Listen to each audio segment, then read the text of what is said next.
вообичаено да нема реакција од граѓани дека нема тоалети и да не побарав да видиме дали има и да не ги се станеше така.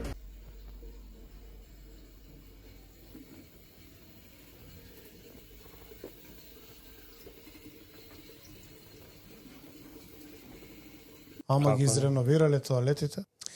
Ова се случува и ќе се случува секогаш кога намерите не се искрени.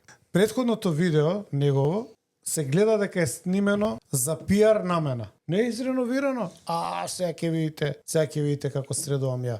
И нормално, забораваат што кажале у своите пиар настапи и он не ни помислил од тој ден подоцна уште еднаш на тоалетите. Ама беше многу уреден да ни каже дека треба да земе пасоши со Северна Македонија во првите 6 месеци од неговото министерување, а во вторите 6 месеци вршеше пресија и безмалку тортура да земеме возачки дозволи со Северна Македонија. И тоа му се двете најуспешни работи што до сега ги има направено. Представник и лично поврзан човек со професор доктор господин кој што викаше Македонија ќе биде повторно твоја и горда. Нема ни да отиде у тоалетите до крај на мандат. А ако имаат храброст, нека го објават неговиот тоалет како министер Далиеваков.